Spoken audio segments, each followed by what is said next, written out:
last time we watched a movie about some weird monkey, chimpanzee, gorilla killing some very poor people. And I'm so sad. But today we're watching some very stupid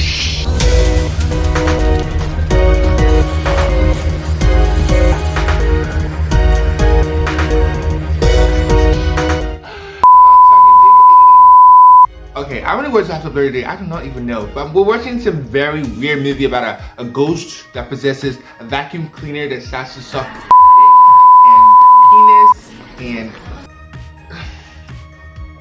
these ghosts do very weird things.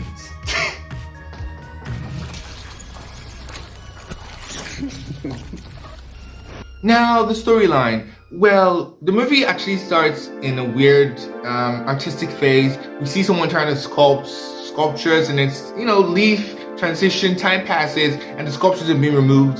And shout out to the director, I don't know the name, but the movie is so artsy because there's nudity, there's words, there's poetism, there's action. Obviously there's the stupid VFX, but everything else just works. Like, have you ever seen a movie that you just feels like it really deserves success? I mean, if you watch the movie No Other Choice, you should probably understand what I mean. But the plot of the movie is essentially a ghost, a woman who dies from, I'd say, silico oka.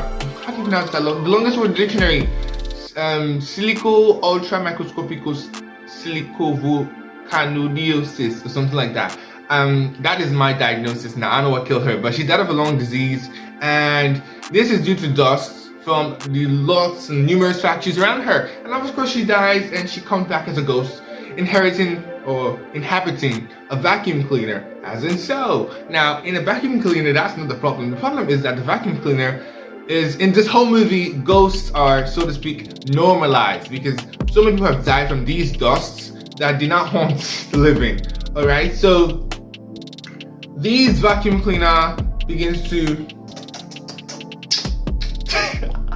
or all the weird stuff that couples do. She begins to do with this man who's her husband, but eventually the man's mother is like, no, my son cannot be dating a robot, no. And you know, she decides to go like shock therapy, what you do for gay conversion, to convert the son or to make the son forget about, you know, the daughter-in-law. And it all works out initially, but you know, circumstances happen and everything goes to, you know, works in favor of the lady, and you know, they have a kid. You watch the movie to find out how they have a kid. I'm not explaining all that, but eventually the movie is essentially a satire. It tells us about society and the battles that we face in society, as well as, in a way, it talks about sexual minorities too. It talks about minority groups as a whole. It talks about people in power. It's such a good movie because it's so funny. Like, it's so very funny, but it's not just about the funny part. It's the part that's like, hey, what did I just watch? Like, I'm like, what did I just watch?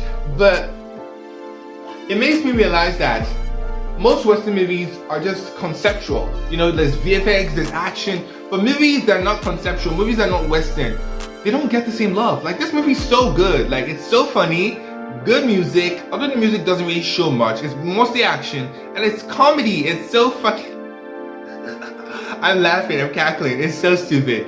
But overall, I feel like if I were to rate the movie, I'd rate it at like a 10 out of 10. Easy 10 for me. Like, I'd watch that movie any day. And the romance was so well told. For the characters, obviously the mom was a very complex character. She herself being pestered by ghosts, and yet attacking the son for wanting to be attached to a ghost.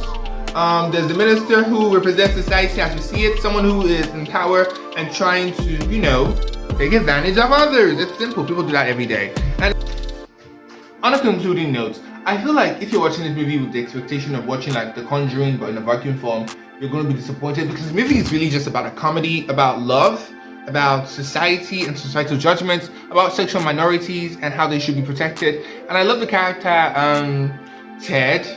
Yeah, Ted. I love the characters. I love the whole movie because it shows queerness and queer relationships, and not just that. It shows them in a light that is relatable to everybody. You don't even have to be gay or bisexual or pansexual or trans, whatever you are, to relate. And it's such a good movie because I've said it's such a good movie. Just please, just watch it.